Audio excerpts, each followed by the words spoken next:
You know, everything Donald Trump does is either hateful, illegal, or just plain ridiculous. And this story falls into the ridiculous category because Donald Trump has just sued his niece, Mary Trump, for $100 million for soiling his good name. Can we have a little bit of fun with this story, friends?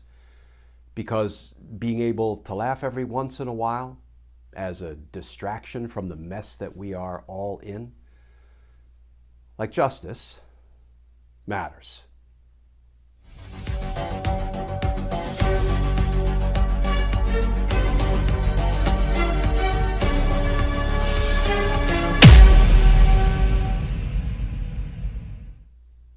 Hey all, Glenn Kirshner here.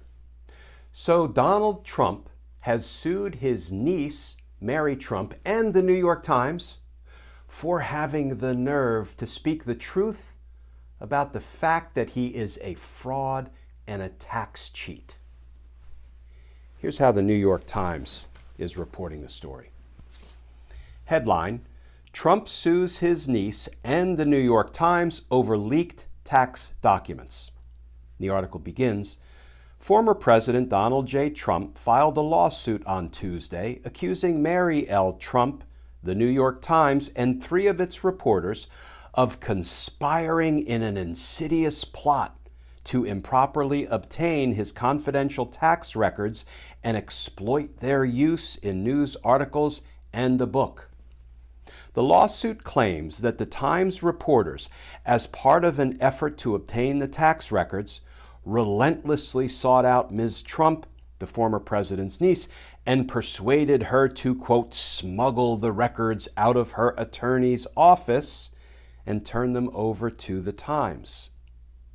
The action, according to the lawsuit, breached a confidentiality agreement that was part of the settlement of litigation involving the will of the former president's father, Fred C. Trump, who died in 1999.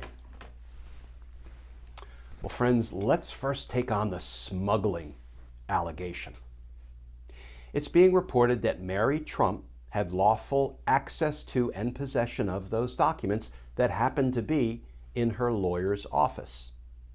So Trump's lawyers accusing her of smuggling them out of her lawyer's office would be like somebody accusing me of smuggling my briefcase out of my office at the end of the workday, and maybe going home and smuggling a beer out of my fridge. You know, Trump's second-rate lawyers, giving them credit there, may believe that using words like smuggled and insidious makes for a better read, but it doesn't make for a better lawsuit. What else is included in Donald Trump's lawsuit? Well, the article continues. Trump's suit accuses Mary Trump of being motivated, quote, by a personal vendetta and a desire to gain fame, notoriety, acclaim, and a financial windfall.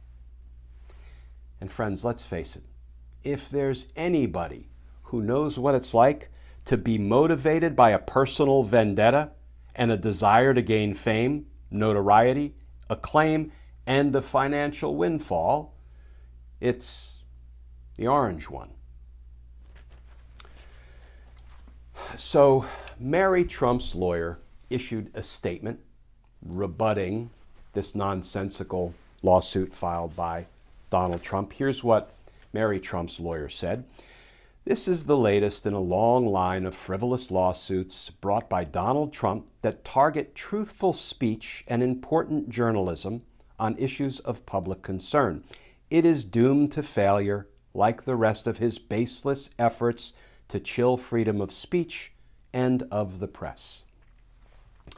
And the New York Times, the other respondent in this lawsuit, also filed a statement or issued a statement, basically said, yeah, it's called journalism, get over it.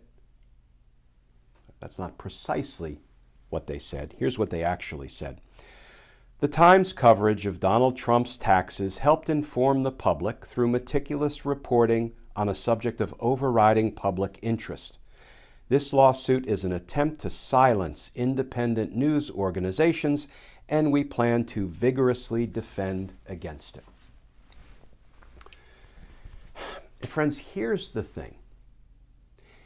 In the unlikely event this lawsuit progresses in the courts, I think that very unlikely because Donald Trump does not want to sit for a deposition and have somebody cross-examine him out the wazoo.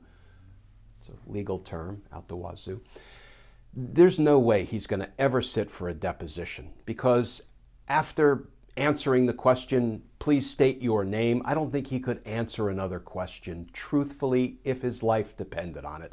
So this lawsuit will ultimately go away in one way or another, but let's assume it doesn't. Let's assume it goes through discovery and there are interrogatories and depositions and a trial before a jury. Let's assume that a jury ultimately concludes that, you know what, maybe Mary Trump did violate some technical aspect of a 20-year-old non-disclosure agreement by disclosing her uncle's tax returns, proving him to be a fraud and a tax cheat.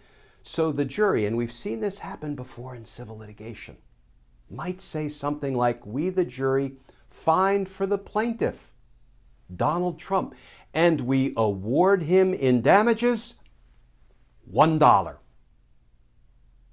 Now, they could come to that conclusion because they could say, well, you know, Mary Trump did violate some 20-year-old non-disclosure agreement. We understand why she did it because it was more important that the American public get to know that the president is a great big fraud and a tax cheat.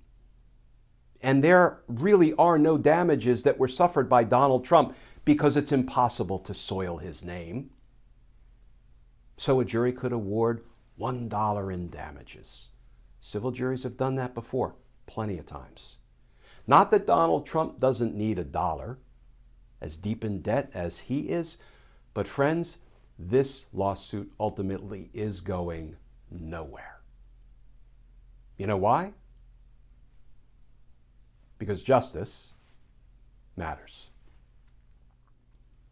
And as always, friends, thank you for tuning into these daily Justice Matters videos. You can also get them in podcast form, audio only. Just go wherever you ordinarily get your podcasts. If you would like to support our all-volunteer efforts, our mission, our content here at Justice Matters, feel free to come join us over on patreon.com. You can sign up to become a patron, and if you do, I'll send you some Team Justice stickers and a personal handwritten note of thanks. And as always, friends, please stay safe. Please stay tuned. And I look forward to talking with you all again tomorrow.